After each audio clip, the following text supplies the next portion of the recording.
இயேசு கிறிஸ்துவில் மிகவும் அதிகமாக நேசிக்கப்படுகின்றவர்களே, மீண்டுமாக இந்த ஆகஸ்ட் மாதம் 19ஆம் நாளாகிய இந்த திங்கட்கிழமையின் காலை வேளையிலே உங்களை சந்திப்பதிலே மிகுந்த மகிழ்ச்சி அடைகிறோம். இந்த காலை நேர இறை தியானத்தை நாம் ஆரம்பிக்கலாம். நமது ஆரம்பம் பிதா, குமாரன், பரிசுத்தாவியின் திரியேக நாமத்தில் உள்ளது. ஆமென். கர்த்தரை நோக்கி ஜெபம் செய்வோம். மகா இரக்கமும் கிருபை நிறைந்த நல்லாண்டவரே, எல் ராஜாதி ராஜாவே, கர்த்தாதி கர்த்தாவே, எல்லாம் வல்ல தந்தை, மகன், தூய ஆவியானவரே, மகிழ்ச்சியான குளிர்ச்சியான காலை வேளைக்காய் ஆண்டவரை நன்றி செலுத்துகின்றோம். கடந்து போன இரவு முழுவதும் கிருபையாகளை காத்தீர். நேற்று தினத்தில் உடைய ஆலயத்தில் அமர்ந்து உடைய வார்த்தைகளை கேட்டு மகிழ்ச்சியோடு நாங்கள் ஆண்டவரே திரும்பி வந்தோம். மீண்டுமா இந்த நாளை ஆரம்பிக்கும் போது உடைய வார்த்தையை கேட்டு ஆண்டவரே ஆசீர்வதிக்கப்பட கர்த்தர் கிருபை தார். இந்த நாளின் இறைச்செய்தி, பாடல் வேலை, ஜெப வேலையை எங்களுக்கு ஆசீர்வதி. ஆண்டவரே, இந்த குழுவை நீர் எடுத்து பயன்படுத்தும். இதை கேட்டு பயன்பெறுகிற எல்லா மக்களுக்கும் உங்களுடைய இறை ஆசிரியர்களை தந்து வழி நடத்தும். இறை மைந்தன் இயேசுவின் மூலம் ஜெபிக்கிறோம். ஜெபம் கேளும் நல்ல பிதாவே, ஆமேன். இந்த காலை வேளையிலே நாம் கடவுளை துதிக்கும்படியாக 321வது ஞான பாடலாகிய பாதை காட்டும் மாயகோவா பரதேசியான நான் என்ற பாடலை சாரோடு இணைந்து நாம் பாடுவோம். 321.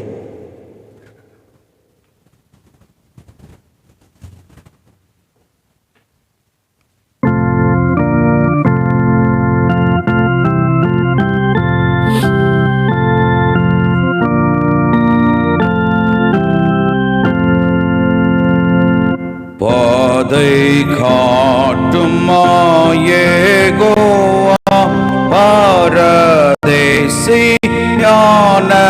நான், பலவீனன் அறிவேனன் இவ்வுலோகம் காடுதான். வானகாரம்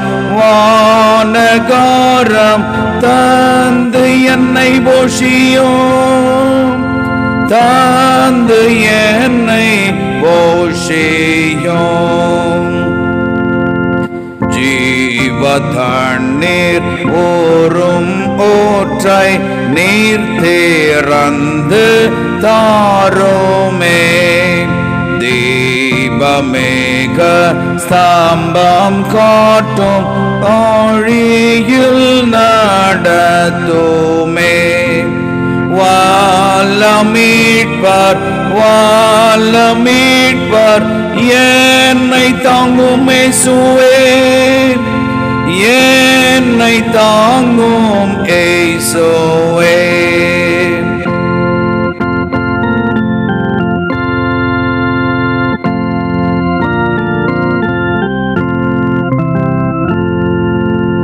சாவின் அந்தகாரம் வந்து என்னை மூடும் நேரத்தில், சாவின் மேலும் வெற்றி தந்து என்னை சேரும் மோட்சத்தில்.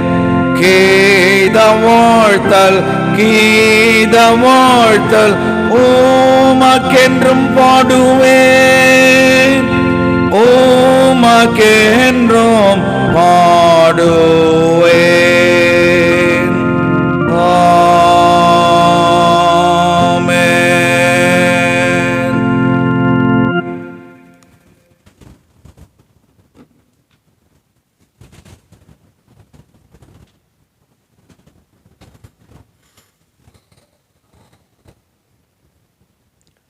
இயேசு கிறிஸ்துவில் மிகவும் அதிகமாக நேசிக்கப்படுகின்றவர்களே, மீண்டுமாக உங்கள் யாவரையும் இறைமகன் இயேசுவின் திருப்பெயராலே இந்த ஆகஸ்ட் மாதம் 19ஆம் நாளிலே சந்திப்பதிலே மிகுந்த மகிழ்ச்சி அடைகிறோம். கிறிஸ்துவின் திருப்பெயராலே மீண்டும் ஒரு முறை கூட உங்களுக்கு எங்களுடைய வாழ்த்துக்களை சொல்லுகிறோம். இந்த நாளிலே நாம் தியானிக்கும்படியாக கொடுத்திருக்கிற திருமறை பகுதி, அது சங்கீதங்களின் புத்தகம் 14ஆம் சங்கீதம், திருப்பாடல்கள் 14. இதனுடைய தலைப்பை நாம் பார்த்தால், இறைப்பற்றை செயலில் காட்டா அறிவிலிகள். இறைப்பற்றை செயலில் காட்டா அறிவிலிகள், அதாவது விசுவாசத்தை செயல்பாட்டில் காட்டாத முட்டாள்கள் என்று அர்த்தமுடைய ஒரு தலைப்பை இங்கே கொஞ்சம் வித்தியாசமாக தான் கொடுத்திருக்கிறார்கள். இதில் 7 வசனங்கள் தான் இருக்கிறது. அதை 3 பிரிவாக நாம் பிரிக்கிறோம். 1 முதல் 3 கடவுளை நாடுவோர், கடவுளை நாடுவோர் எவரும் இல்லை, எல்லாரும் வழி விலகி கெட்டு போனார்கள் என்ற ஒரு சிந்தனையோடு இந்த பாடல் துவங்குகிறது. 4 முதல் 6 எளியோரை துன்புறுத்துவோர் கடவுளை அறியார், எளியோரை துன்புறுத்துவோர் கடவுளை அறியார் என்ற ஒரு செய்தி சொல்லப்பட்டிருக்கிறது. அடுத்தது 7 எளியோருக்கு வாழ்வு கிட்ட வேண்டுதல் செய்தல், எளியோருக்கு வாழ்வு கிட்ட வேண்டுதல் செய்தல். இதனுடைய பின்னணியை பார்க்கிற போது இந்த திருப்பாவும் 53ஆம் திருப்பாவும் ஏறத்தாழ ஒரே அமைப்பும் சொற்கோப்பும் கருத்தோட்டமும் கொண்டவை. எனினும் இப்பாடலில் இறைவன் ஆண்டவர் யாவே என்று பல தடவை அழைக்கப்படுகிறார். 2, 4, 6, 7 ஆகிய வசனங்கள். 53ஆம் பாடலிலே அவர் கடவுள் எலோஹிம் என்று மட்டுமே அழைக்கப்படுகிறார். 2, 5, 6. ஒருவேளை 14ஆம் பாடல் தென்னாட்டிலே எருசலேம் வழிபாட்டு சூழலில் எழுந்த பாடலாக இருக்கலாம். 53ஆம் பாடல் வடநாட்டிலே கானானிய மரபை பின்பற்றிய பாடப்பட்ட பாடலாக இருக்கலாம். 14இலிருந்து 53 தோன்றியதா அல்லது 53இலிருந்து 14 தோன்றியதா என்பது கொஞ்சம் சிக்கலாகவே இருக்கிறது. இந்த திருப்பாக்களை ஒன்று கூட்டி தொகுத்தவர் இரு சாராரின் மனமும் புண்படாதபடி 2 வழக்குகளையும் எடுத்து தனித்தனியே பாடலாக தருகிறார் எனலாம். 12ஆம் திருப்பாடல் சொற்கள் மூலம் தீவினை விளைப்போர் பற்றியும், இத்திருப்பா சொற்கள் மூலம் தீயோரது அதாவது அறிவிலிகள் முட்டாள்கள் பற்றியும் விளக்குதலை நம்ம பார்க்கிறோம். மேலும் 8ஆம் திருப்பாடல் தொடக்க நூலின் முதல் அதிகாரத்தில் விளக்கும் வரும் மனிதரின் மாண்பை எடுத்து காட்டுதலையும் இல்லையா, அதாவது ஆதியாகமம் 1:26-29 இத்திருப்பாடல் அதே தொடக்க நூல் சுட்டும் மனிதரின் வீழ்ச்சியையும், அதே 3ஆம் அதிகாரம் 1-24, 7, 1-24, 11, 19 ஆகியவைகளை ஞானப்பாக்கள் குழுவில் இப்பாடல் இடம்பெறும். ஒருவேளை பாபிலோனிய தலைக்கு பின் இப்பாடல் எழுதப்பட்டிருக்கலாம் என்று சிலர் சொல்லுகிறார்கள். அதே போல எரேமியா 5, 1-6, 8, 6-12, ஏசாயா 59, 4-8, 64, 6-12 இவை எல்லாமே இந்த பகுதிக்கு ஒத்து போகிறதாக நம்ம பார்க்கிறோம். அப்போ இந்த சங்கீதத்தினுடைய கருத்துக்களை நாம் பார்த்தோம் என்று சொன்னால், இறைப்பற்று இல்லாதோர், இறைப்பற்று இல்லாதோர் இதனுடைய ஆசிரியர் தாவீதுக்கு உரியது என்று சொல்லப்பட்டிருக்கிறது. ஏன்னா தாவீது கடவுள் மேல மிக அதிகமாய் விசுவாசமுடையவராய் இருந்தார். அல்லேலூயா. கடவுளை எல்லா சூழ்நிலையிலும் அவர் பற்றி பிடித்து கொண்டிருந்தார். அவரை விசுவாசிக்காத நேரமே இல்லை, நாட்களே இல்லை. ஏன்னா அவர் தான் சொல்றாரு, நான் ஆண்டவரை எப்பொழுதும் விடாமல் இருப்பேன், ஆண்டவர் எப்பொழுதுமே நான் தேடுவேன், ஆண்டவர் எப்பொழுதும் நான் வணங்குவேன் என்று அவர் விசுவாசத்தை அவர் வெளிப்படுத்துகின்றவராய் இருக்கிறார். அதனால்தான் இங்கே அவர் சொல்றாரு, கடவுள் இல்லை என அறிவிலிகள் தம் உள்ளத்தில் சொல்லிக் கொள்கின்றனர், அவர்கள் சீர்கெட்டு அருவருப்பான செயல்களில் ஈடுபடுகின்றனர், நல்லது செய்வோர் எவரும் இல்லை. ஆமென், பிரைஸ் தி லார்ட். பார்த்தீங்களா, கடவுள் இல்லை என்று சொல்லுகிறவர்கள் என்ன செய்வார்கள்? அவர்கள் மதிகேடர்களாய் அல்லது அறிவிலிகளாய் இருக்கிறார்கள் என்பதை திருமறை சொல்லுகிறது. ஒருவேளை இன்றைக்கு இந்த உலகத்தில் கடவுள் மறுப்பு கொள்கை உடையவர்கள் நிறைய இருக்கிறாங்க. தமிழ்நாட்டில் இருக்கிறாங்க, இந்தியாவில் இருக்கிறாங்க, எல்லா உலகத்தில் இருக்க ஏத்திஸ்ட் என்று சொல்லுவார்கள். அவர்களை ஏத்திஸ்ட், கடவுள் இல்லை, கடவுள் மறுப்பு. நம்முடைய கூட ஒரு இருந்தார் இல்லையா, அந்த இயக்கம் பெரிய இயக்கமாக இருக்கிறது. அப்போ கடவுள் இல்லை என்ற அந்த மறுப்பு கொள்கை உடையவர்கள் எப்படி வாழணும்? நியாயமாய் நீதியோடு வாழணும் இல்லையா? ஆனா அவங்க அப்படி இல்லை. என்ன சொல்றாரு? அவர்கள் சீர்கெட்டு அருவருப்பான செயல்களில் ஈடுபடுகின்றார்கள், நல்லது செய்வோர் எவருமே இல்லை. சீர்கெட்டு போனவர்களா இருக்கிறாங்க. சீர்கெட்டு போய் கெட்டு போன காரியங்களை அல்லது தவறான காரியங்களை செய்கிறார்கள். தம் மனதிலே அவர்கள் நினைத்தபடி வாழ்கிறார்கள். அதனால்தான் அவர்களை இந்த நாளிலே கடவுள் இந்த வார்த்தைகளினாலே எச்சரிக்கிறதை நாம் பார்க்கின்றோம். நல்லது செய்வார் எவரும், நல்லது செய்வார் அவர்கள் என்ன செய்யணும்? நல்லது செய்வார். இரண்டாவது,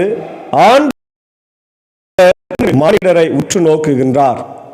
மதி நுட்பம் உள்ளோர் கடவுளை நாடுவோர் எவராவது உண்டோ என பார்க்கின்றார். பார்த்தீங்களா? அதாவது கடவுளை தேடுவோர், கடவுளை தேடாதவோர், கடவுளை பற்றி அக்கறை இல்லாதவோர் அறிவிலிகள் இல்லையா, முட்டாள்கள் என்று சொல்றாரு. கடவுளை தேடுகிற அறிவுள்ளவர்கள் யாருன்னா இருக்கிறாங்களா, உலகத்தில் இருக்கிறாங்களான்னு சொல்லி என்ன பண்றாரா ஆண்டவர் மேலிருந்து பார்க்கிறார். அல்லேலூயா, பிரைஸ் தி லார்ட். நீ உலகத்தில் எத்தனையோ மக்கள் கடவுளை தேடுகிறவர்கள், கடவுளை வாஞ்சிக்கிறவர்கள், கடவுளை விசுவாசிக்கிறவர்கள் அநேக அநேக அநேக கூட்டங்கள் இன்றைக்கு இருக்கிறாங்க. நம்ம அதில் முக்கியமானவங்க. இயேசுவை நம்புகிறோம், விசுவாசிக்கிறோம், அவரை பார்த்ததில்லை, திருமறையின் வழியாக நாம் கற்றுக்கொண்டு அவரை விசுவாசத்தை ஞானஸ்நான திரு ராபோஜனத்தில் பங்கு பெற்று வார்த்தைகளை கேட்டு இன்னைக்கு திருச்சபையில் உறுப்பினர்களாய் நாம் வாழ்ந்து கொண்டிருக்கிறோம் என்று சொன்னால் அது விசுவாசம் இல்லாமல் முடியவே முடியாது. எபிரேயர் 11:6 வாசிக்கிறோம், விசுவாசம் இல்லாமல் தேவனுக்கு பிரியமாக இருக்க முடியாது. விசுவாசத்தோடு நாம் இருக்கிறோம், ஆண்டவரை தேடுகிறோம். இப்போ நம்ம ஆண்டவரை தேடுகிற கூட்டம் ஒன்று இருக்குது, ஆண்டவரை தேடாத கூட்டம் ஒன்று இருக்குது. அது கடவுள் பார்க்கிறார். எல்லோரும் நெறி பிறழ்ந்தனர், ஒருமிக்க கெட்டு போயினர், நல்லது செய்வோர் யாரும் இல்லை, ஒருவர் கூட இல்லை. எல்லாரும் என்ன பண்ணாங்களா, கெட்டு போறதுல ஒற்றுமையா இருந்துக்கிறாங்க. இன்னைக்கு விசுவாசத்துல ஒற்றுமையா இருக்குன்னு தான் ஆண்டவருடைய அழைப்பா இருக்கு. விசுவாசத்துல ஒற்றுமையா இருக்கும். ஆலயத்துக்கு போகணும், விசுவாசத்துல நம்ம இருக்கணும், ஆண்டவரை நம்ம நோக்கி பார்க்கணும், அப்படி ஆசீர்வாதங்களை பெற வேண்டும், சாட்சியா வாழணும். ஆனா இங்கே சங்கீதக்காரன் என்ன சொல்றான், அவங்க விசுவாசத்துல ஒற்றுமையா இல்லை, கெட்டு போறதுல ஒற்றுமையா இருக்கிறாங்க. எல்லாரும் சேர்ந்து வழிவிட்டு ஏகமாய் கெட்டு போனார்கள். ஒருவரும்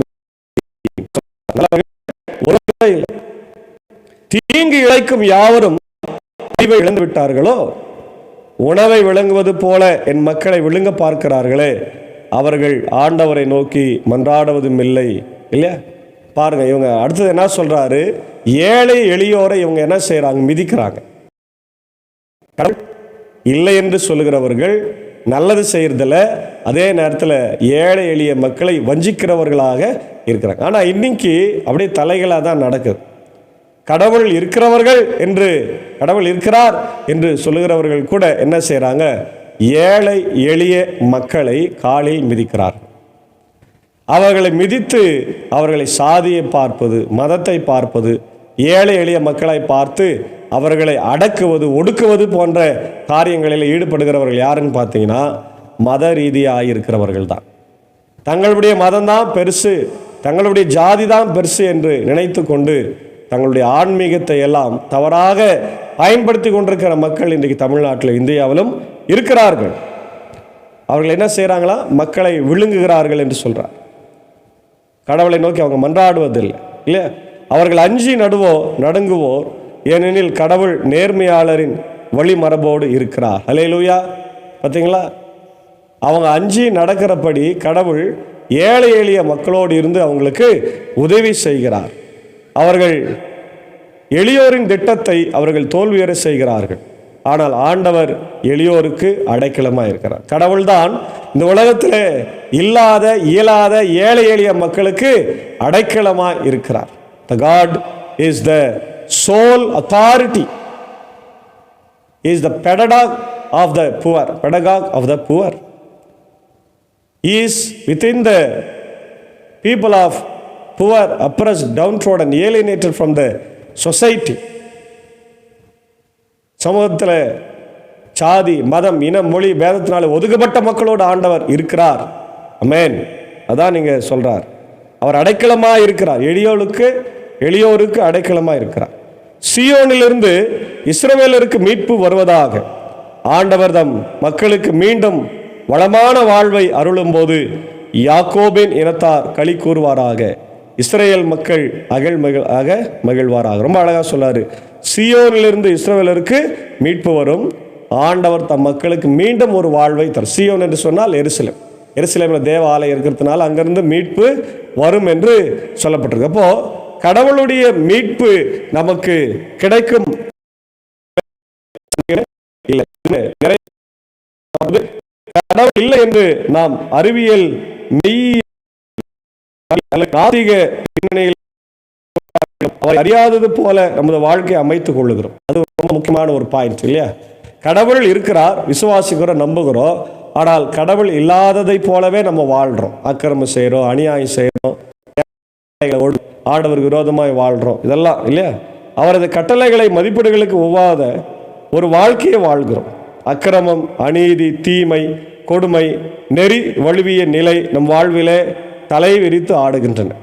மிக சிறியோராகிய என் சகோதர சகோதரிகளுக்குள் ஒருவருக்கு நீங்கள் செய்வதையெல்லாம் எனக்கே செய்தீர்கள் என்று மத்தேயு 25:31-46 நாம் பார்க்கிறோம். ஆனால் ஆண்டவர் அதை நமக்கு ஆசீர்வாதமாய் மாற்றி தருகிறார் என்பதை மறந்து போகிறோம். என்ற இயேசுவின் படிப்பினையை நாம் வாழ்ந்து காட்டும்போது தான் நாம் உண்மையிலேயே இறை அறிவு கொண்டு இறைவனை அன்பு செய்ய முடியும். அன்பு செய்வோம், அன்பை இன்று செய்வோம், அதை நன்று செய்வோம், அதை என்றுமே செய்வோம். அயலாரிலே அடுத்தாரிலே ஆண்டவரை காண்போமா? எவ்வுயிரும் என் உயிர் போல எண்ணி இறங்கவும், நீ தெய்வ அருட்கருணை செவ்வாய் பராபரமே, எல்லாரும் இன்புற்றிருக்க நினைப்பது அல்லாமல் வேறொன்று அறியேன் பராபரமே என்று தாயுமானவர் சொல்லியிருக்கிறார். அப்போ ஆண்டவர் எளியோருக்கு அடைக்கலமாய் இருக்கிறார் என்ற அந்த மிக முக்கியமான ஒரு வார்த்தையை இந்த சங்கீதத்தினுடைய மைய பகுதியாக சங்கீதக்காரன் அல்லது கடவுள் நமக்கு கொடுத்திருக்கிறார். அன்பான தேவனுடைய பிள்ளைகளே, நாமும் இந்த உலகத்தில் கடவுள் இருக்கிறார் என்று நம்பிக்கொண்டிருக்கிறோம். அதே நேரத்தில் கடவுள் இருந்தால் யாரை நம்ம கனப்படுத்த வேண்டும்? ஏழை எளிய மக்களுக்கு உரிய கனத்தை, மரியாதையை நாம் கொடுத்து அவர்களுக்கு தேவையான பாதுகாப்பை, அன்பை கொடுத்து நம்ம உறுதி செய்ய நமக்கு ஆண்டவர் அழைக்கிறார். அப்படிப்பட்ட இறை வாழ்வை வாழ தூய ஆவியானவர் தாமே நம்மை வழிநடத்தி ஆசீர்வதித்து நாளிலே காப்பாராக. ஆமேன். ஜெபம் செய்வோம்.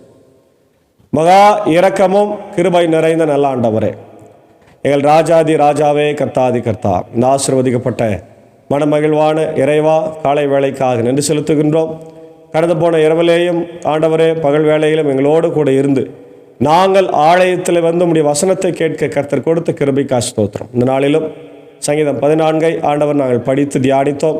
ஆண்டவரை கடவுள் இல்லை என்று சொல்லுகிறவன் மதிகேடன், கடவுள் இருக்கிறார் என்று சொல்லிவிட்டு கடவுள் இல்லாதவர்களைப் போல வாழுகிறவர்களும் மதிகேடர்களாக இருக்கிறார்களே என்று சொன்ன செய்தியை நாங்கள் கேட்டிருக்கோம். இந்த 2 செய்தியை உள்வாங்கி கொண்டு நான் உமக்கு பிரியமான பிள்ளைகளாய் வாழ தூய ஆவியானவர் கிருபை செய்ய வேண்டும் என்று நான் ஜபிக்கிறோம். இந்த நாளிலே இந்த இறை வார்த்தையை கேட்டு ஜபித்து கொண்டிருக்கிற அகில உலகத்தில் இருக்கிற எல்லா மக்களுக்காக ஜபிக்கிறோம். America, UK, Australia, New Zealand, Philippines, Gulf கண்ட்ரீஸில் ஆண்டவர், ரஷ்யா, சீனாவுக்காக ஆண்டவர் எல்லா போர் பதட்டங்கள் எல்லாம் மாறி அமைதியான ஒரு சூழ்நிலை உருவாகட்டும்.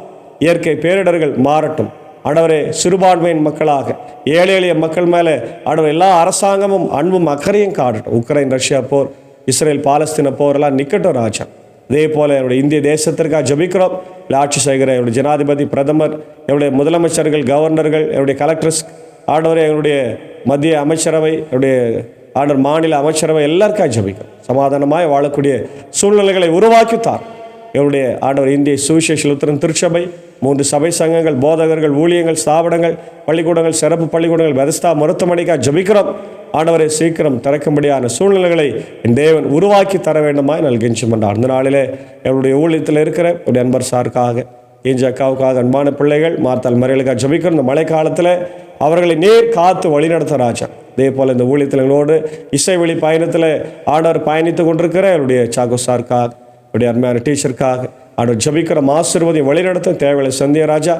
ஆண்டவரே, இதோ உமக்காக நேரத்தை ஒதுக்கி இந்த ஊழியத்தை செய்கிற போது உம்முடைய கிருபை அவர்களோடு தங்கியிருக்கும். அதே போல் ஆண்டவர் இதை பிராட்காஸ்ட் செய்ய உதவி செய்யறோட ஜான்சன் சாருக்காக அன்பான துணைவியார் பிள்ளைகளுக்காக குடும்பங்களுக்காக திருச்சபைகளுக்காக ஜெபிக்கிறோம். கர்த்தர் ஆசீர்வதியும். இது அடியேன் சார்ந்திருக்கிற பாப்பனப்பள்ளி போத ஓட்டத்திற்காக ஜெபிக்கிறோம். பாப்பனப்பள்ளி திருச்சபைக்காக விசேஷமாய் ஜெபிக்கிறோம். அந்த திருச்சபை புதிய திருச்சபை கட்ட வேண்டும் என்ற ஆண்டவரே உன்னதமான நோக்கத்தோடு நேற்று ஃபாஸ்டிங் பிரே நடத்தியிருக்கிறோம். ஆண்டவர் அதனுடைய ஆசீர்வாதங்கள் எங்களுக்கு தந்து தேவையான பண உதவி பொருளாதார உதவிகளை தந்து சீக்கிரமாக அந்த ஆலயத்தை கட்ட கர்த்தாவே திருச்சபைக்கு எங்களுக்கும் கிருபை தார். மின்னூர் திருச்சபை, வடகரை, மேல்சானகம் திருச்சபைகள் எல்லாம் கர்த்தர் ஆசீர்வாதியும் வழி நடத்துங்கிறாச்சா. அதே போல் இந்த நாளிலே ஆண்டவர் தன்னுடைய பிறந்த நாட்களை கண்டு நன்றி செலுத்திக் கொண்டிருக்கிறேன். என்னுடைய ஆண்டவரே Bobby Rajagandhi, head of the department English, ஆண்டவரே department of Uttarangam college, government arts காலேஜில் பணியாற்றுகிற ஆண்டவர் பேராசிரியர்களுக்காக ஜெபிக்கிற நாளிலே பிறந்த நாளை காணுகின்ற அருமையான ஆண்டவரே ப்ரொஃபஸரை நீர் ஆசீர்வதிங்க, வழிநடத்துங்க, தேவையை சந்திங்க. ஆண்டவரே அவருக்கு எல்லா ஆசீர்வாதங்களையும் வளமான வாழ்வை தருவேணுமா ஜெபிக்கிறோம். அன்பு கணவர் ஆண்டவர் வின்சென்ட் அவர்களுக்காகவும் அவருடைய பிள்ளைகள் பிளஸன் பிரைசனுக்காக ஜெபிக்கிறோம். ஆசீர்வாதி வழி நடத்தும். குடும்பத்தை சுற்றி முடிய மேலான ஆசீர்வாதங்கள் எப்பொழுதும் தங்கி இருக்கட்டும் ராஜ். இதே போல் என்னுடைய ஆம்பூர் பகுதியை சார்ந்த ஆண்டவரே அருமநாயகம் சாருடைய அன்பான மகன் திரு பரவசநாயகம் ஆசிரியருக்காக ஜெபிக்கிறோம். அவர்களையும் ஆசீர்வாதம் வழி நடத்துங்க. இந்த பிறந்தநாள் அவருக்கு ஆசீர்வாதமாக இருக்கட்டும் ராஜ். அதே போல் என்னுடைய ஆண்டவரே கனடியண்ணன் வெள்ளூர் அவர்களுக்காக ஜெபிக்கிறோம். அவருடைய அன்பான துணைவியார் திருமதி சகாய் மாரி அம்மாவுக்காக ஜெபிக்கிறோம். ஆண்டவர் நாளிலே தன் பிறந்த நாளை கண்டு நன்றி செலுத்துகிற போது அக்காவுக்கு நல்ல சுகத்தையும் பலத்தையும் ஆசீர்வாதத்தை தார். அன்பான பிள்ளைகள் அஜய்க்காக, அவருடைய ஆண்டவர் மனைவிக்காக, ஆண்டவர் இளைய மகளுக்காக, அவருடைய அன்பான கணவர் குடும்பத்தின் மக்களுக்காக ஜெபிக்கிறோம். கர்த்தர் ஆசீர்வாதிங்க, வழி நடத்துங்க, தேவையை சந்திங்க. இன்னும் யாரெல்லாம் ஆண்டவரை தன்னுடைய பிறந்த நாளை திருமண நாளை கண்டு நன்றி செலுத்துகிறார்களோ எல்லாருக்கும் இந்த கிருபை ஆண்டவர் இருந்து வழி நடத்த வேண்டுமாய் நாள் ஜெபிக்கின்றோம். கர்த்தாவே அதே போல் யாரெல்லாம் பலவீனமாய் சுகனமாக இருக்கிறாங்களோ எல்லாரையும் கண்ணோக்கி பாரும். அவருடைய பிஜிஎஸ் ராஜ்குமார் ஐயருக்காக, நிக்சன் ஐயருக்காக, அவருடைய மூத்த விசுவாசிகள், 1000 மக்கள், ஆயர்கள் எல்லாருக்காக ஜெபிக்கிறோம். பலவீனமான மக்கள் உண்டு ராஜா, கண்ணோக்கி பாருங்கள், எல்லா பலவீனத்தையும் மாற்றுங்க. உலகம் முழுக்க நடைபெறுகிற ஊழியங்களை ஆசீர்வதிங்க. எல்லா ஊழியத்தின் ஸ்தாபனங்கள், திருச்சபைகள், குறிப்பாக இந்தியாவில் பணியாற்றுகிற மிஷினரிமார்களுக்காக ஜெபிக்கிறோம். எல்லாரையும் கர்த்தர் ஆசிரியர் FMBB, ஜெம்ஸ், NMSI ஆண்டவரே, அதே போல் இந்தியன் மிஷினரி சொசைட்டி, இது போல் இருக்கிற எல்லா மிஷினர்களையும் தேவன் ஆசீர்வதித்து உம்முடைய வார்த்தைகளை ஆண்டவருடைய மக்களுக்கு, அறியாத மக்களுக்கு சொல்லுகிற போது அவளை பாதுகாத்துக் கொள்ள வேண்டுமா ஜெபிக்கிறோம். இந்த நாளின் ஆண்டவர் பணிகளையும் பயணங்களையும் கர்த்தர் எங்களுக்கு ஆசீர்வதித்து தார். நீரே கூட வாரும். துதி கன மகிமை உமக்கே செலுத்துகிறோம். இறைமகன் இயேசுவின் மூலம் ஜெபிக்கிறோம் நல்ல பிதாவே, ஆமென். எல்லாம் வல்ல தந்தை, மகன், தூயாவின் ஆசிகள் உம்மோடு கொண்டிருப்பதாக. ஆமென்.